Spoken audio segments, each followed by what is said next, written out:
a lot of the stuff I got in there and sprayed this off a little carburetor cleaner. I know, I'm sure that that's probably some gun guru cross-talk thing that I probably shouldn't do either. So let's take a look here. Well, it's going to change the look for sure. There's definitely a difference in the two. This has definitely a more aggressive angle to it. This is going to be a different setup, that's for sure. I've got to get this little tiny pin out of here. And see if I can find a punch small enough to do that. I should have one. My large hammer is not here. Okay, let's see if we can't drive that little bit of a pin out of there. One guy I talked to said that some 1911s, and in fact on their website they said that some 1911s this pin is a little more stubborn than on others. So I think I've got a tweener stubborn one here. I got the big Jethro hammer out there.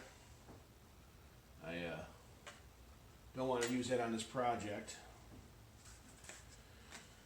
I have another set of tools out in my barn. I don't have with me right now. Now again, I'm going to admit, I'm the very first guy that could use some gunsmithing advice. I'm not a gunsmith. I'm a machinist, so I do this kind of work all the time, but I usually have someone who can point me in the right direction. But so far this isn't been anything too awfully technical. There she goes. That's all she needed. Just a little help. I should have a parts breakdown in front of me. That would probably be the most sense. That's probably why I don't do it. Kind of my beater 1911. I still love her to death. She's my girl. Let's take a look at this real quick.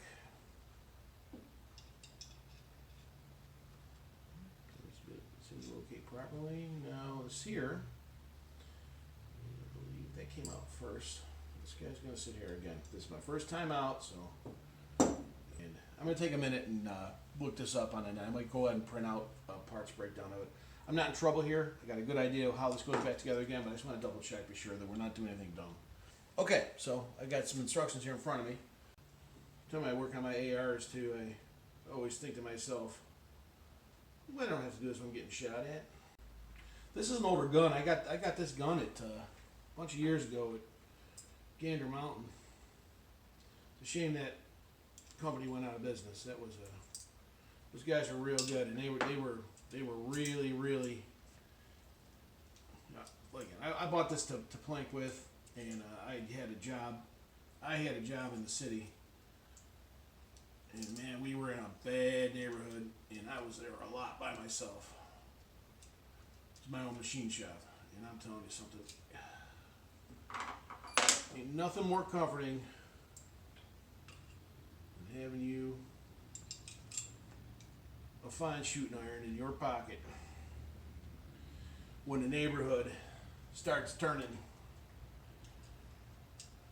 A lot of really decent people in that neighborhood, but there was a lot of real scum too. All right. Now again, told these guys I'm going to shoot a video straight up on it. It's the first time I've done this. I've said that before, haven't I? A couple hundred times.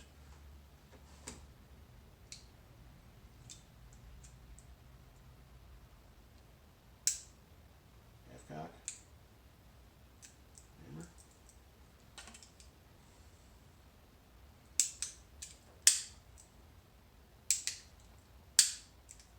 Wow. Wow. What a difference. Well, I'll put this back together again. That is substantially, well, you know, like I said, I've never been a big time gun guy. I'm telling you right now, that's exciting. That's actually pretty cool. You know, you learn from people. Hopefully you learn a little bit from me, or maybe learn a little bit how not to do this way. But no, I promised these guys at Ingenious that I was going to just shoot a video like this, me putting this in. And again, I've never even had a 1911 ever taken apart this far. This is most I've ever done. Got help from the internet right here. Little instructions. Let's finish this assembly real quick. The rest of this is academic. Let's finish this assembly real quick. And you know what? take this out tomorrow. Maybe a little bit later on this afternoon. See how she works out in the field. This is going to get launched across the neighborhood.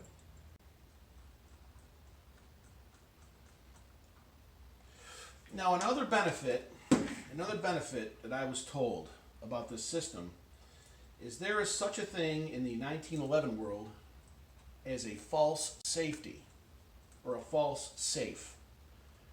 I don't believe, since I don't know what I'm looking for, I don't believe I've ever been in that position. I don't think that that's something that I've ever had to deal with this gun or my Oriskany. Maybe that's something that has to do with the Series 80. Maybe that's something they overcame doing that. But now she looks really good. That nose piece looks pretty good. Sure does fit well. It doesn't seem to affect the way that it cocks. My safety's working, and my palm safety's working. All right. That's my half cock. It's fine.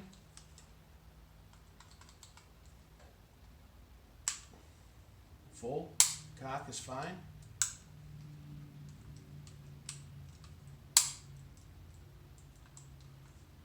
That really is a nice piece. That really, especially for this old girl, that's an improvement. This, I have fired thousands and thousands of rounds through this, just out flanking. Wow. Boy, this old girl's never felt that good ever. I like the Hogue grips. I got catcher's mitts for hands, so I bet you, or if I have done this a couple of times, when I'm going to buy another set of these, that's for sure. This is going in my Oriskany. The next time I do this, I bet you I can do this in 15 minutes.